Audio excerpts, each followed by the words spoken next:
I never thought I would find myself staring at a glowing phone screen at 2 a.m., my wife's name flashing across it, followed by a message that wasn't from me. The words were simple, brutal. "Can't wait for tomorrow, my love. We'll never know."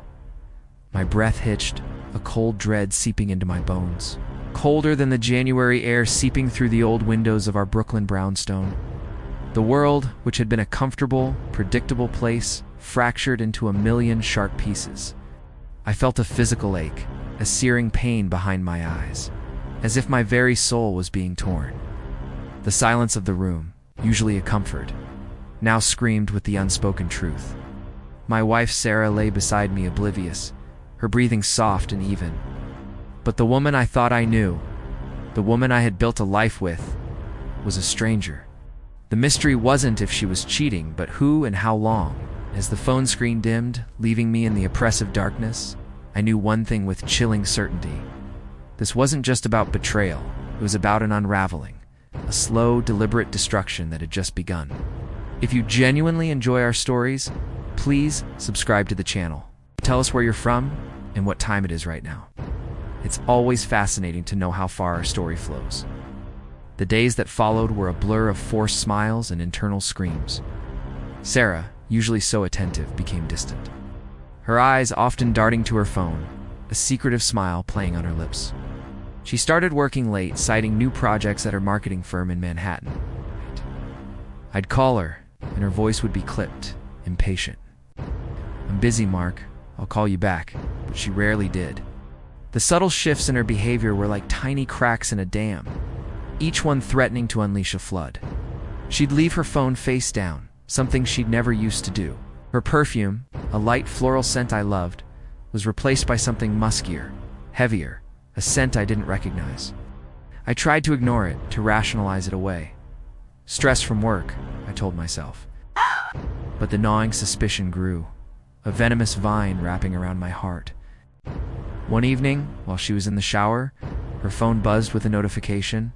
My hand trembled as I picked it up. It was a text from a contact saved as Client X. The message read, "Still thinking about last night. Gorgeous." That suite at the plaza was perfect. My stomach dropped. The plaza. A place we'd only dreamed of staying. My vision blurred, and I felt a wave of nausea. I quickly put the phone back, my mind racing. Client X. The slow discovery was agonizing. I started noticing receipts in her purse, expensive dinners at places we hadn't been to, a charge for a weekend getaway to Miami that she'd claimed was a solo work. Retreat. I found a burner phone hidden in her gym bag, its call log filled with a single, frequently dialed number. The pieces clicked into place with a sickening finality. Her coldness wasn't just distance. It was a shield, a manipulative tactic to keep me at bay while she lived a double life. She became an expert at gaslighting, twisting my questions into accusations, making me feel like I was the paranoid one. "You're imagining things, Mark. You're insecure." Her arrogance was breathtaking, her selfishness, a gaping wound in our marriage. I remember sitting in our living room, the city lights twinkling outside, feeling utterly broken. The man I was, the life I had, felt like a cruel joke. But then, a different emotion began to stir, a cold, hard resolve. Humiliation turned to anger, and anger solidified into a plan. I wouldn't confront her, not yet. I would become a ghost, a silent observer gathering every shred of evidence. My revenge began subtly. I installed discreet cameras in the house, not to catch her in the act, but to document her comings and goings, her secretive phone calls. I hired a private investigator, a quiet man named Frank, from a small office on Canal Street, to track her movements. He provided me with photos, timestamps, and addresses. The affair partner, a smug, slick-haired man named Derek Thorne, a senior partner at a rival firm, became a face, a name, a target. Frank's reports detailed their rendezvous at the St. Regis Hotel on East 55th Street, their lunches at upscale restaurants in the financial district, their weekend trips to a secluded Airbnb in the Hamptons. Each piece of evidence was a nail in her coffin, and I was meticulously hammering them in. Consulted with a divorce attorney, a sharp woman named Ms. Davies, whose office overlooked Bryant Park. She listened patiently, her expression unreadable, as I laid out my case, presenting the photos, the receipts, the call logs. "This is strong, Mr. Peterson," she said, her voice calm. "It's very strong. We can ensure she gets nothing. But I wanted more than nothing. I wanted her world to crumble, just as mine had." The legal traps were set. I quietly transferred assets, ensuring they were protected. I documented every joint account, every shared investment. I even started a separate secret bank account, funneling a small portion of my salary into it, a contingency for the storm I knew was coming.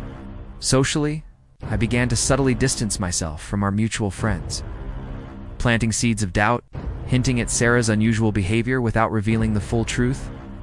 I wanted her isolation to be complete when the truth finally exploded. The public exposure was orchestrated with surgical precision. Sarah had been nominated for a prestigious industry award, a gala event held at the Metropolitan Museum of Art. She was radiant that night, basking in the spotlight, completely unaware of the abyss she was about to fall into. As she walked onto the stage to accept her award, a large screen behind her, usually reserved for corporate logos, flickered to life. It displayed a slideshow, photos of Sarah and Derek, intimate moments from their hotel rooms, screenshots of their illicit texts, copies of the incriminating receipts. The murmurs in the room turned into gasps, then a stunned silence.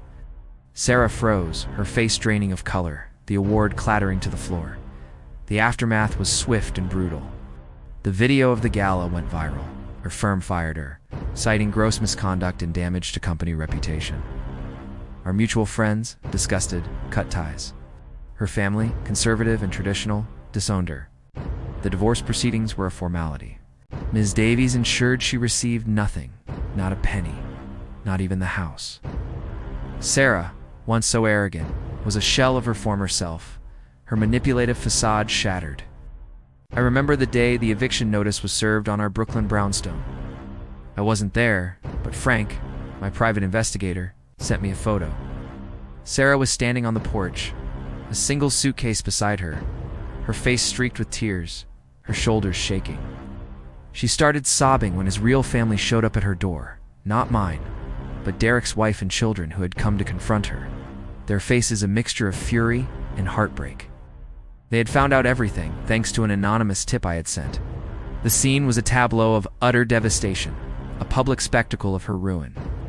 I watched it all from a distance, a quiet observer to the wreckage I had wrought.